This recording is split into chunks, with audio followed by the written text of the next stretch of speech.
न्यायों की पुस्तक 19वां अध्याय। कुल वचन 30। बिन्यामीनी युद्ध का कारण। उन दिनों में जब इस्राएलियों का कोई राजा न था, तब एक लेवीय पुरुष एप्रैम के पहाड़ी देश की परली और परदेशी होकर रहता था, जिसने यहूदा के बेतलेहम में की एक सुरैतिन रख ली थी। उसकी सुरैतिन व्यभिचार करके यहूदा के बेतलेहम को अपने पिता के घर चली गई और 4 महीने वहीं रही। तब उसका पति अपने साथ एक सेवक और 2 गधे लेकर चला और उसके यहाँ गया कि उसे समझा बुझा कर ले आए। वह उसे अपने पिता के घर ले गई और उस जवान स्त्री का पिता उसे देखकर उसकी भेंट से आनंदित हुआ। तब उसके ससुर अर्थात उस स्त्री के पिता ने विनती करके उसे रोक लिया और वह 3 दिन तक उसके पास रहा। सो वे वहां खाते पीते टिके रहे। चौथे दिन जब वे भोर को सवेरे उठे और वह चलने को हुआ, तब स्त्री के पिता ने अपने दामाद से कहा, एक टुकड़ा रोटी खाकर अपना जी ठंडा कर, तब तुम लोग चले जाना।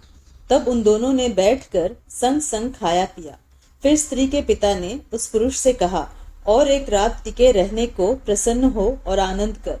वह पुरुष विदा होने को उठा, परंतु उसके ससुर ने विनती करके उसे दबाया, इसलिए उसने फिर उसके यहाँ रात बिताई। 5वें दिन भोर को वह तो विदा होने को सवेरे उठा, परंतु स्त्री के पिता ने कहा, अपना जी ठंडा कर और तुम दोनों दिन ढलने तक रुके रहो। तब उन दोनों ने रोटी खाई। जब वह पुरुष अपनी सुरैतिन और सेवक समेत विदा होने को उठा, तब उसके ससुर अर्थात स्त्री के पिता ने उससे कहा, देख, दिन तो ढल चला और सांझ होने पर है, इसलिए तुम लोग रात भर टिके रहो। देख, दिन तो डूबने पर है, सो यही आनंद करता हुआ रात बिता और बिहान को सवेरे उठकर अपना मार्ग लेना और अपने डेरे को चले जाना। परंतु उस पुरुष ने उस रात को टिकना न चाहा, इसलिए वह उठकर विदा हुआ और काठी बांधे हुए 2 गधे और अपनी सुरैतिन संग लिए हुए यबूस के सामने तक, जो यरूशलेम कहलाता है, पहुंचा। वे यबूस के पास थे और दिन बहुत ढल गया था कि सेवक ने अपने स्वामी से कहा, हम यबूसियों के इस नगर में मुड़कर टिके। उसके स्वामी ने उससे कहा, हम पराये नगर में, जहाँ कोई इस्राएली नहीं रहता, न उतरेंगे, गिबा तक बढ़ जाएंगे। फिर उसने अपने सेवक से कहा, हम उधर के स्थानों में से किसी के पास जाएं। हम गिबा व रामा में रात बिताए। और वे आगे की ओर चले और उनके बिन्यामीन के गिबा के निकट पहुंचते पहुंचते सूर्य अस्त हो गया, इसलिए वे गिबा में टिकने के लिए उसकी ओर मुड़ गए और वह भीतर जाकर उस नगर के चौक में बैठ गया, क्योंकि किसी ने उनको अपने घर में न टिकाया। तब एक बूढ़ा अपने खेत के काम को निपटाकर सांझ को चला आया।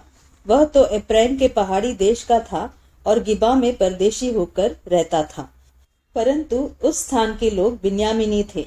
उसने आंखें उठाकर उस यात्री को नगर के चौक में बैठे देखा और उस बूढ़े ने पूछा, तू किधर जाता है और कहाँ से आता है? उसने उससे कहा, हम लोग तो यहूदा के बेतलेहम से आकर एप्रैम के पहाड़ी देश की परली ओर जाते हैं।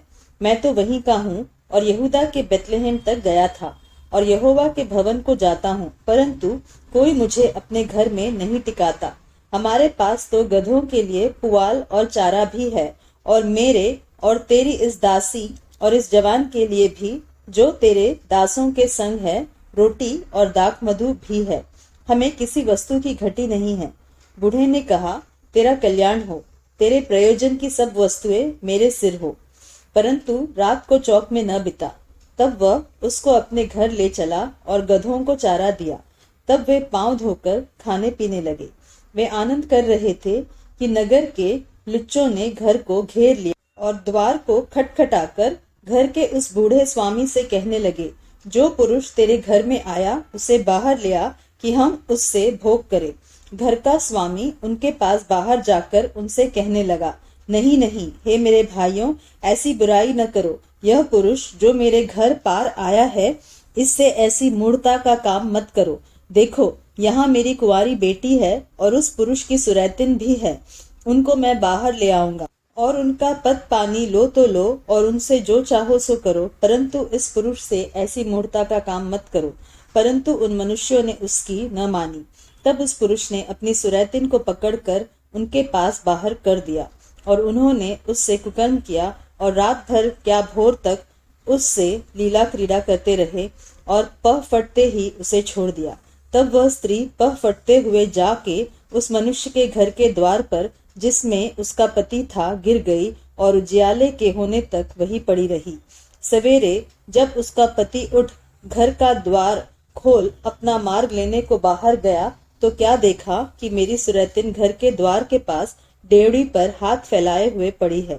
उसने उससे कहा, उठ, हम चले।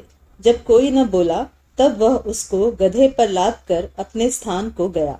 जब वह अपने घर पहुंचा तब छुरी ले सुरैतिन को अंग अंग अलग करके काटा और उसके 12 टुकड़े करके इस्राएल के देश में भेज दिया।